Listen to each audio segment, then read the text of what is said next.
PETA has had some very wild and highly controversial campaigns over the years to extremely mixed results. And they've also partnered with plenty of different artists over the years. Just in the rock world alone, they've partnered with everyone from Tommy Lee to Sum 41, Rise Against, Kelly Osbourne, a ton of others, really just way too many to name, even in just the rock world. So many different artists over the years. And now PETA is hoping to team up with grunge legends Alice in Chains to raise awareness and support for a 56-year-old disabled circus elephant named Betty. Betty has appeared in headlines quite a bit these last few months after a PETA-commissioned report was published in June by Dr. Chris Draper about two elephants, Betty and Janice, that are part of the Carden Circus, with the report shining a light on their poor treatment being a part of the circus and the poor health of the elephants, and Betty in particular showing signs of physical compromise in multiple areas, along with apparent compromised trunk function, and also noting that Betty is, quote, in danger of a fatal collapse if she's not immediately released to a reputable sanctuary. And now on December 1st, PETA has published an open letter on their website, which I'll put a link to down below, where they urge Alice in Chains to temporarily change their name just for a month to Betty in Chains in an effort to raise awareness for the situation of Betty the elephant. Here's what PETA says in their open letter. Dear Jerry, Sean, Mike, and William, coming to you with a wonderfully strange request from us at PETA.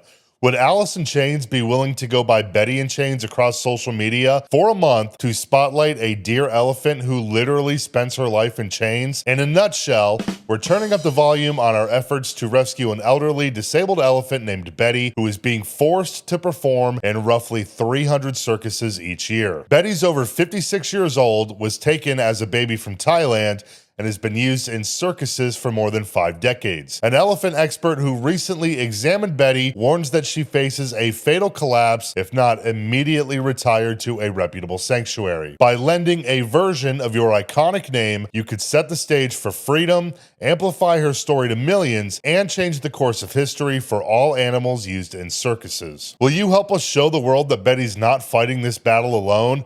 Let's make some noise, PETA. The Senior VP of Communications at PETA, Lisa Lang, she had a brief statement of her own where she also made sure to include another Alice in Chains related pun, saying, by the time grunge swept Seattle, Betty had already spent nearly 20 years suffering as a circus prop, and every day that passes with her being hauled from town to town and forced to perform brings her closer to the brink of death. PETA is encouraging Alice in Chains to get loud for Betty with a temporary name change that reminds everyone to stay away from animal abusing circuses. Now, at the time of filming this, the band has yet to address this request from PETA, but I don't know, it probably goes without saying. I, along with most other people, think we would be absolutely shocked if the band actually called themselves Betty in Chains, even just for a month, even for a day. I mean, it's really an absurd thing to think about. I think it's quite possible that they will just ignore it, or maybe they'll make a quick post acknowledging the request and writing a nice message for Betty or something like that, but come on. A name change for a band is a ridiculous thing to ask,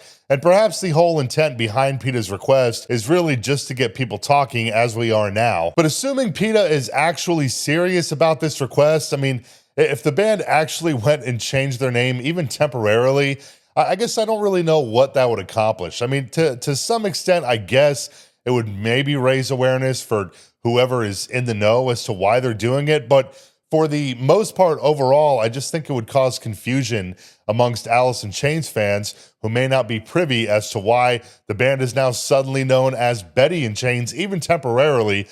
I think it would be a confusing mess. I don't think it would solve anything. Again, I don't think it'll happen either. I mean, I guarantee you it's not going to happen. I mean, not a chance. But if it did, in my opinion at least, I do not think that it would actually yield the results that PETA seems to be hoping for. If Alice in Chains suddenly became Betty in Chains, even for a day, a month, a week, whatever. But I would love to hear your thoughts on this down in the comments. Let me know what you think about all of this down below. But that is all that I got for you for right now. Thank you so much for hanging out. Feel free to drop a like and subscribe below if you feel like it, and I'll see you next time.